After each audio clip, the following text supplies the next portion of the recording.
नमस्कार, बहुत बहुत स्वागत है आपका। NST 9 न्यूज देख रहे हैं आप। मैं हूँ आपके साथ नेहा और इसी के साथ करते हैं बुलेटिन का आगाज। मनरेगा का नाम बदलकर बीबीजी रामजी करने का विरोध कांग्रेस पार्टी सड़कों पर उतरकर करेगी। ये जानकारी कांग्रेस वर्किंग कमेटी की बैठक के बाद कांग्रेस अध्यक्ष मल्लिकार्जुन खड़गे ने दी। उन्होंने कहा कि मोदी को गांधी सरनेम से दिक्कत है, इसलिए मनरेगा का नाम बदला गया। मनरेगा को सोनिया गांधी की टीम ने दिया था, लाखों परिवारों का भरण पोषण दिया। मनरेगा नहीं होता तो लाखों लोग मर जाते।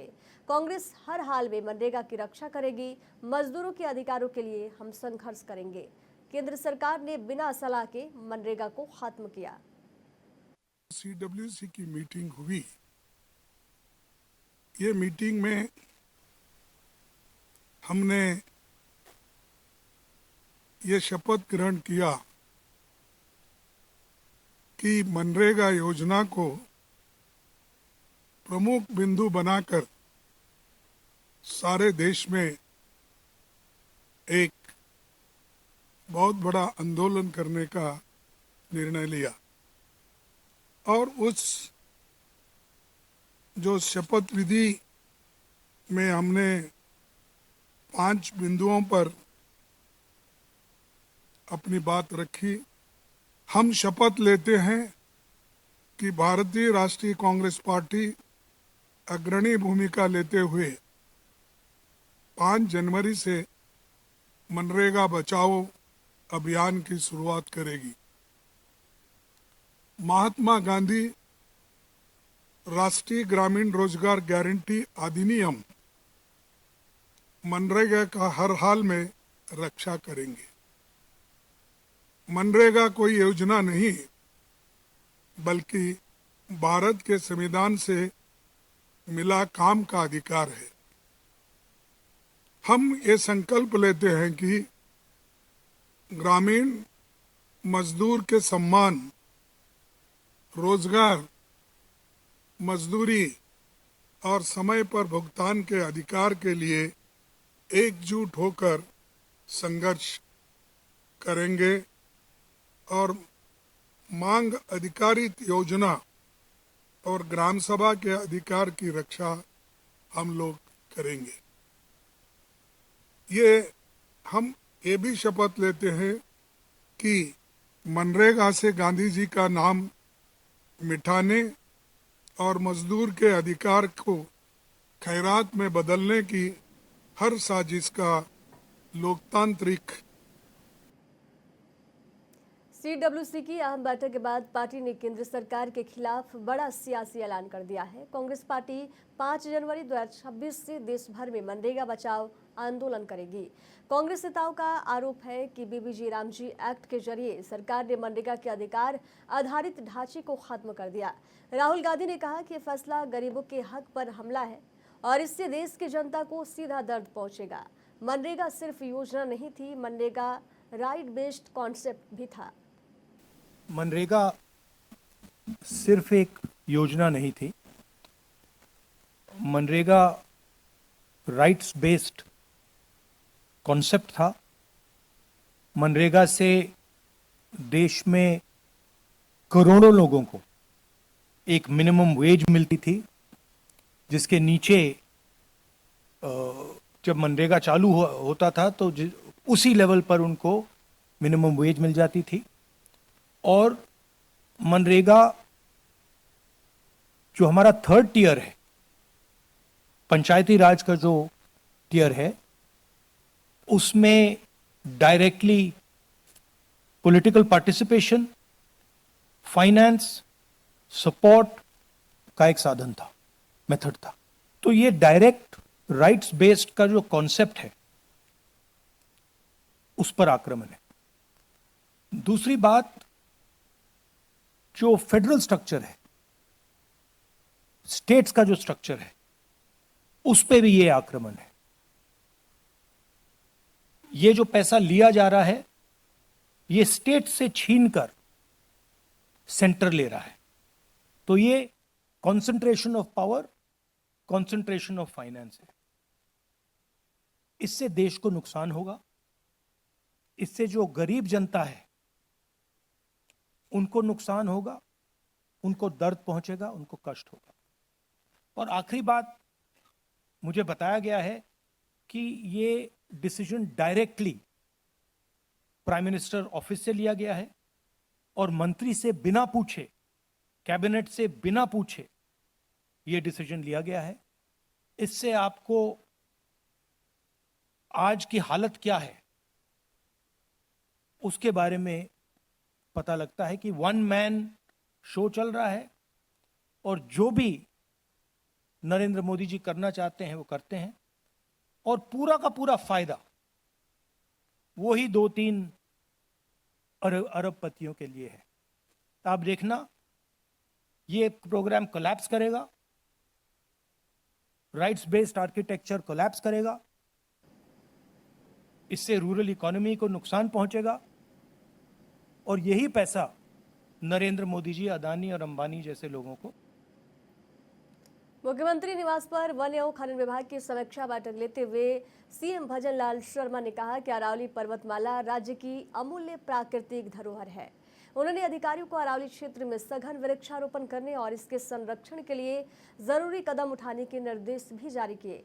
भजन लाल शर्मा ने कहा कि राज्य सरकार पर्यावरण संरक्षण और प्राकृतिक संसाधनों के संरक्षण के लिए पूरी तरह प्रतिबद्ध है। इधर कांग्रेस के वरिष्ठ नेता और राज्यसभा के सांसद दिग्विजय सिंह ने कांग्रेस कार्यकारी समिति की बैठक में पार्टी संगठन के पुनर्जीवन को लेकर उठे सवालों पर सफाई दी। उन्होंने कहा कि बैठक में वास्तव में कांग्रेस संगठन की प्रशंसा की थी और उनकी बात को गलत समझा गया। उन्होंने कहा कि मैं बीजेपी और आरएसएस का कट्टर विरोधी हूं। आपको बता दें कि दिग्विजय सिंह ने सीडब्ल्यूसी की बैठक शुरू होने से ठीक पहले पीएम नरेंद्र मोदी और भाजपा के वरिष्ठ नेता लालकृष्ण आडवाणी की एक पुरानी तस्वीर साझा की थी। इस तस्वीर में पीएम मोदी लालकृष्ण आडवाणी के पैरों के पास बैठे हुए दिखाई दे रहे थे। दिग्विजय सिंह ने इस तस्वीर को प्रभावशाली बताते हुए इसे संगठन की ताकत का उदाहरण कहा। देखिए, मैं संगठन का पक्षधर हूँ, आरएसएस और मोदी जी का विरोधी हूँ। आपको गलतफहमी है। मैंने तारीफ की है संगठन की। मैं आरएसएस और मोदी जी का घोर विरोधी हूँ। नहीं, ऐसा नहीं है। मेरी तारीफ संगठन की है। सर, आपने कहा नहीं, सुन लीजिए, मैंने संगठन की तारीफ की है और मैं आरएसएस का और मोदी जी का। कर्नाटक के सूचना प्रौद्योगिकी मंत्री प्रियांक खड़गे ने भाजपा द्वारा उनसे माफी मांगने की मांग पर प्रतिक्रिया दी है। प्रियांक खड़गे ने कहा कि मैं तभी माफी मांगूंगा जब भाजपा अपने पार्टियों के दोषियों और बलात्कारियों की रक्षा करने के लिए माफी मांग ले। आपको बता दें कि प्रियांक खड़गे पर आरोप था कि उन्होंने कुलदीप सिंह सेंगर की जेल से रिहाई का कथित एआई जनरेटेड चित्र साझा किया था। इस पोस्ट में 2017 के उन्नाव दुष्कर्म मामले का भी जिक्र था। Yeah, I'm ready to apologize. The day BJP apologizes for garlanding Bilkis Bano's assailants, the day BJP apologizes for allowing Foxco accused on their stages, I will also apologize. They're worried about AI image.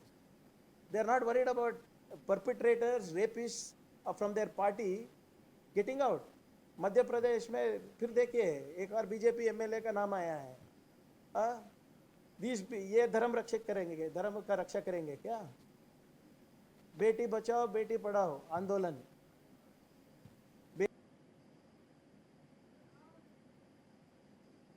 Bhajpa के सांसद सुधांशु त्रिवेदी ने press conference कर राहुल गांधी और Congress party पर निशाना साधा।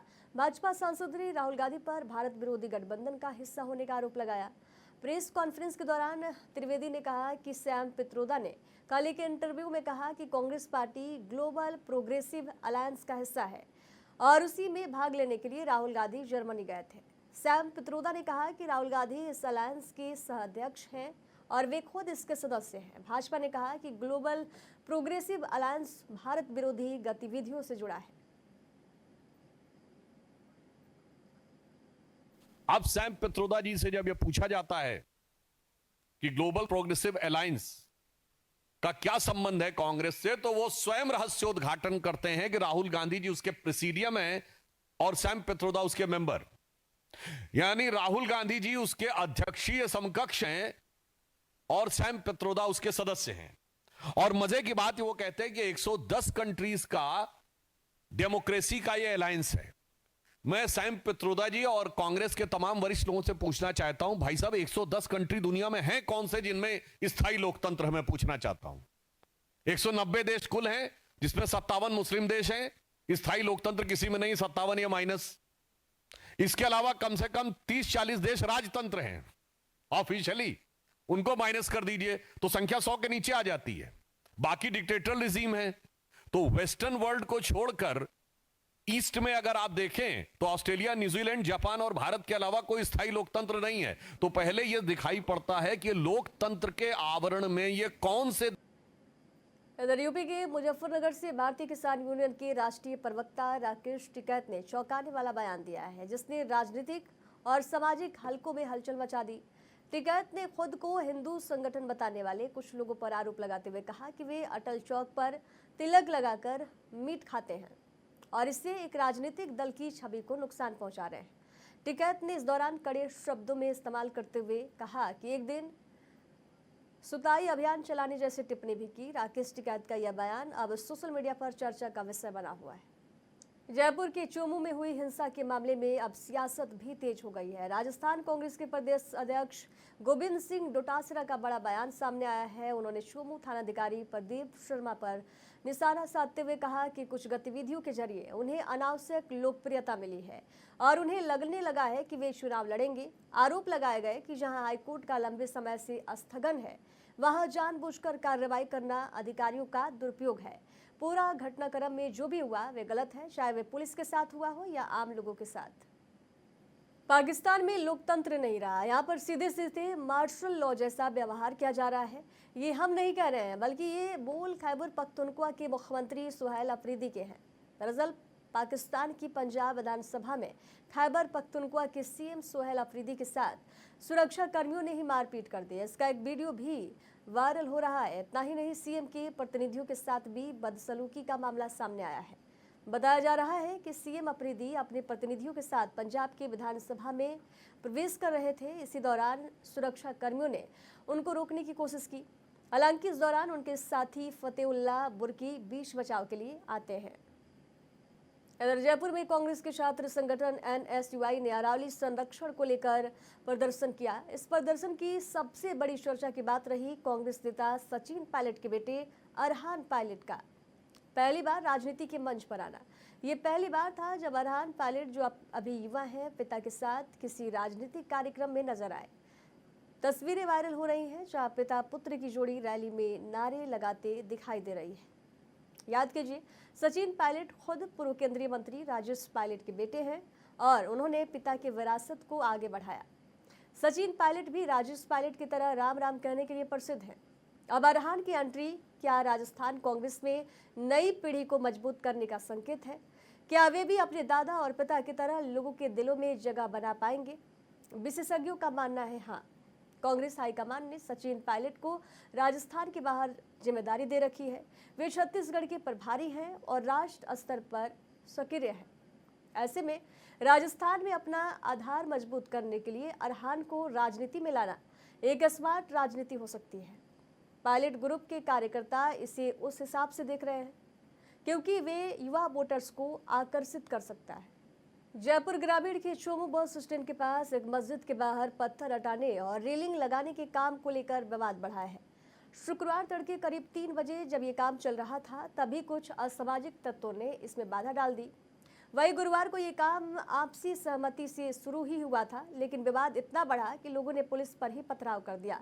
इस दौरान करीब आधा दर्जन पुलिसकर्मी घायल हो गए हैं। इस मामले पर अधिक जानकारी के लिए हमारी सहयोगी हिमांशी शर्मा ने पूर्व विधायक रामलाल शर्मा से फोन पर बातचीत की है।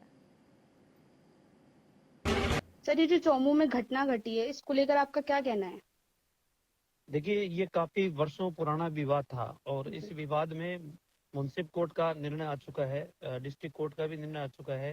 फिर पीड़ित पक्ष जिसको हम कह सकते हैं समुदाय विशेष के लोग, फिर वो हाई कोर्ट में चले गए और हाई कोर्ट में 30 जनवरी 2026 को इस मामले की सुनवाई है। लेकिन माननीय न्यायालय की यथास्थिति के आदेश है, उस जगह से भी बाहर जाके अतिक्रमण इन लोगों ने कर रखा था, पत्थर डाल रखे थे।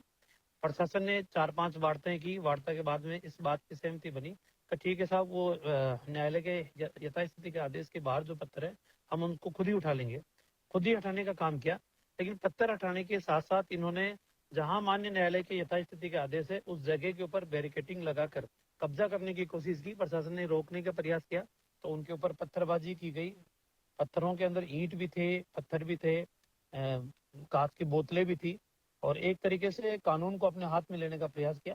और प्रशासन ने सख्ती दिखाते हुए पहले हल्का लाठी का प्रयोग किया, अगर नहीं माने फिर आंसू गैस के गोले भी छोड़े। और कल जो भी पत्थरबाज थे प्रशासन ने कार्रवाई करते हुए उनको गिरफ्तार किया है। अब कस्बे में शांति है और हम चाहते हैं कि इस तरीके की शांत क्षेत्र के अंदर इस तरीके की पुनरावृत्ति नहीं हो। हर व्यक्ति शांति के साथ अपना जीवन यापन करे और जो कानून और न्यायालय आदेश देता है उसकी पालना सबको करनी चाहिए। सर जानना चाहेंगे इसमें बाहरी लोग भी कोई मिले हुए हैं क्या? बाहर के कुछ लोग हाँ, इसमें बाहर मिले हुए के इस भी मामले बहुत से में? लोगों को पुलिस ने गिरफ्तार किया है जो यहाँ के रहने वाले नहीं, फरीदाबाद के रहने वाले हैं। पुलिस ने उनसे पूछताछ करी है कि उनका यहाँ आने का उद्देश्य क्या था, रोजगार के क्षेत्र में वो यहाँ आए हुए थे या साजिश के तहत आए हुए थे, उनको रहने की जगह किसने उपलब्ध कराई थी, कब से वो लोग रह रहे हैं, यहाँ रहते समय उन्होंने पुलिस वेरिफिकेशन क्यों नहीं कराया। ये कई पहलुओं के ऊपर पुलिस अपनी इन्वेस्टिगेशन कर रही है और उनको डिटेन भी कर रही है कि कौन कौन लोग ऐसे हैं जो बाहर से आके रोहिंग्या है या बांग्लादेशी है जो यहाँ रह रहे हैं और जिन्होंने उनको शरण दे रखी है उन्होंने पुलिस को सूचना क्यों नहीं दी। ये इन्वेस्टिगेशन का पार्ट है, उसके बाद में सारी चीजें सामने आएगी। सर चोमू की जनता से क्या अपील करना चाहेंगे आप? बस शांति बनाए रखे और जो भी दोषी है दोषियों के खिलाफ प्रशासन सख्त कार्रवाई करे, यही मेरी अपील है। और सर ऐसी घटनाओं को किस तरीके से मतलब उन पे एक्शन लिया जा सकता है? ऐसी घटनाएं बहुत बार हो चुकी है, मतलब कोई भी फेस्टिवल होता है तब भी इस तरीके की चीजें सामने आती हैं। जो लोग का विश्वास कानून में नहीं है, जिन लोगों का विश्वास संविधान में नहीं है, जिन लोगों का विश्वास प्रशासन में नहीं है, जिन लोगों का विश्वास न्यायालय के आदेशों में नहीं है, तो उन लोगों के खिलाफ सख्त कार्रवाई करनी चाहिए ताकि एक कानून का शासन स्थापित हो सके और उस शासन के अंदर सभी की सहभागिता रहे, उसको सबको मानने का नैतिकता के आधार के ऊपर और मन से उसको स्वीकार करना चाहिए। अजमेर में आयोजित अरावली बचाओ रैली के दौरान कांग्रेस कार्यकर्ताओं और पुलिस के बीच तीखी बहस देखने को मिली। कांग्रेस कार्यकर्ता अरावली पर्वत श्रृंखला को बचाने के लिए मांग को लेकर पैदल मार्च कर रहे थे। इसी दौरान ये विवाद हुआ। बताया जा रहा है कि सिविल लाइन थाना प्रभारी शंभू सिंह ने रैली के दौरान डीजे साउंड बजाने पर रोक लगाने की कोशिश की, जिस पर कांग्रेस कार्यकर्ताओं ने विरोध जताया है। इस दौरान शहर जिला कांग्रेस अध्यक्ष डॉक्टर राजकुमार जयपाल भी मौके पर पहुंच गए और पुलिस की कार्रवाई का विरोध किया है। डॉक्टर जयपाल ने कहा कि कांग्रेस कार्यकर्ता डीजे साउंड के साथ रैली निकालेंगे और उनकी आवाज को दबाया नहीं जा सकता है। उन्होंने इसे लोकतांत्रिक अधिकार बताते हुए पुलिस के रवैये पर सवाल भी उठाए। बॉलीवुड फिल्म स्टार सलमान खान की मुश्किलें बढ़ती जा रही है। अब सलमान खान को कोटा की एक उपभोक्ता अदालत ने पेश होने को कहा है।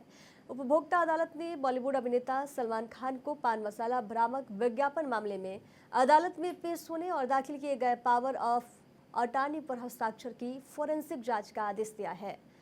अदालत ने कहा कि इस मामले की अगली सुनवाई 20 जनवरी को होगी। बता दें कि अधिवक्ता और भाजपा नेता इंद्रमोहन सिंह हनी ने शिकायत में आरोप लगाया है कि सलमान खान और कंपनी जनता को केसर युक्त पान मसाले के विज्ञापन से गुमराह कर रहे हैं। उन्होंने ये भी कहा कि 5 रुपए में केसर वाला पान मसाला संभव नहीं है और इससे युवा कैंसर जैसी बीमारियों से जूझ सकते हैं। अरावली बचाने को लेकर कांग्रेस की आयोजित बैठक के दौरान आरोप प्रत्यारोप का माहौल बन गया। बैठक में पूर्व जिला अध्यक्ष ने नगर अध्यक्ष की कार्यकारिणी पर सवाल खड़े करते हुए संगठन की कार्यशैली पर आपत्ति जताई। इस पर जवाब देते हुए नगर अध्यक्ष की ओर से इस्तीफा देने की बात सामने आने से स्थिति और तनावपूर्ण हो गई। कुछ समय के लिए बैठक में मौजूद कांग्रेस कार्यकर्ता आमने सामने नजर आए। ये पूरा घटनाक्रम कांग्रेस जिला अध्यक्ष संजय जाटव की मौजूदगी में हुआ। हालात बिगड़ते देख वरिष्ठ नेताओं ने हस्तक्षेप किया और आपसी समझाइश के बाद मामला शांत करवाया गया। धौलपुर के निहालगंज थाना क्षेत्र में चोरों ने एक सुने मकान और ब्यूटी पार्लर को निशाना बनाकर 10.5 लाख रुपए नगद और करीब 40 लाख रुपए की गहने चोरी कर लिए। पीड़िता श्वेता तिवारी ने बताया है कि क्रिसमस के मौके पर उनके परिवार घर से बाहर थे, इसी दौरान चोरी हुई है। चोरी का सीसीटीवी वीडियो भी सामने आया है, जिसमें 2 चोर चोरी करते हुए दिखाई दे रहे हैं। पुलिस ने मामला दर्ज कर तलाशी अभियान शुरू कर दी है। मैं मायके गई हुई थी झांसी 23 तारीख को, और 25 तारीख की नाइट में 26 की मतलब नाइट में चोरी हुई है मेरे यहाँ, जिसमें मेरा 10.5 लाख रुपए कैश है और 30-40 लाख का मेरा जेवर है। तो पूरा बैग लेके बरामद हो चुके हैं। पुलिस आई है अभी? हाँ, पुलिस आई हुई है और वो अपना करी रही है कार्रवाई सारी। इधर धौलपुर जिले के महिला थाने में एक 17 वर्षीय नाबालिग ने 5 लोगों के खिलाफ गैंगरेप का मामला दर्ज कराया है। पीड़िता का आरोप है कि उसे अगवा कर मध्य प्रदेश ले जाया गया और वहां उसके साथ दुष्कर्म किया गया। मामला दर्ज होने के बाद पुलिस ने पीड़िता का मेडिकल कराया और इस पूरे मामले की जांच पड़ताल शुरू कर दी है। अगर कोई आपकी खाली पड़ी कमर्शियल प्रॉपर्टी किराए पर लेकर उसमें फॉर्म खोलना चाहता है तो सावधान रहिएगा, क्योंकि राजधानी में एक नया तरीका सामने आया है, जिसमें प्रॉपर्टी मालिक से किराया लेने के बाद लाखों रुपए की मांग की जाती है और नहीं देने पर झूठे मुकदमे चलाने की धमकी भी दी जाती है। पुलिस के अनुसार ये मामला सिपरापत थाना जयपुर सिटी दक्षिण में दर्ज किया गया है। एफआईआर के तहत आरोपियों पर धोखाधड़ी, जालसाजी और आपराधिक षड्यंत्र का केस दर्ज है। जानकारी के मुताबिक अभियुक्तों ने कई लोगों को अपने जाल में फंसाकर भारी आर्थिक नुकसान पहुंचाया है। आरोपियों में वासुदेव अग्रवाल, उनके बेटे मोहित अग्रवाल और नेहा गर्ग मुख्य हैं।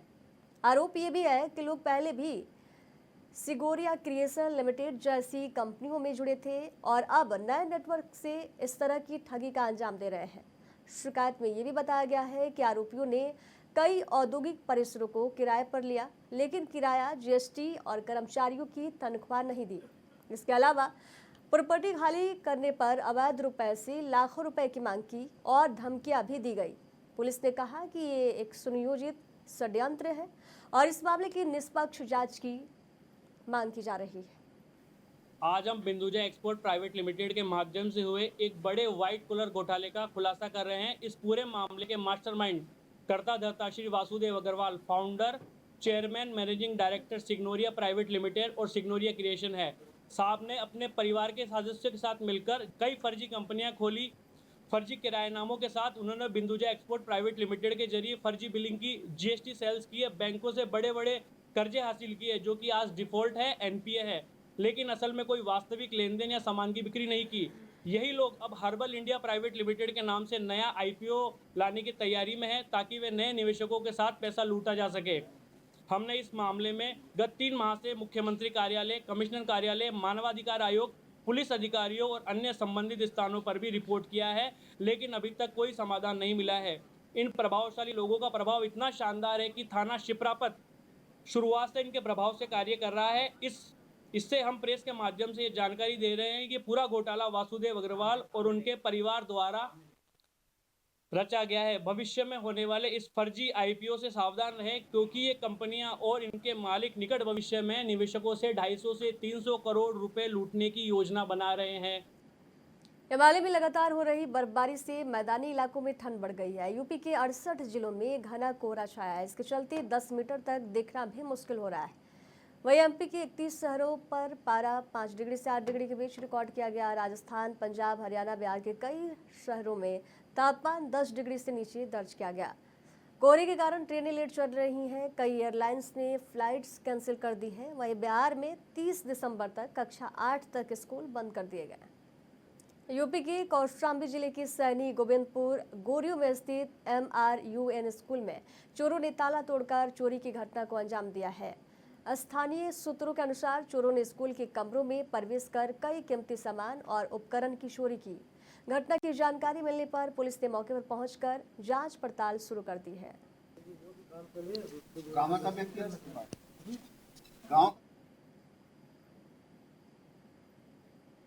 खबरों के सफर में दीजिए जाने की इजाजत। देखते रहिए NSC 9 न्यूज। नमस्कार।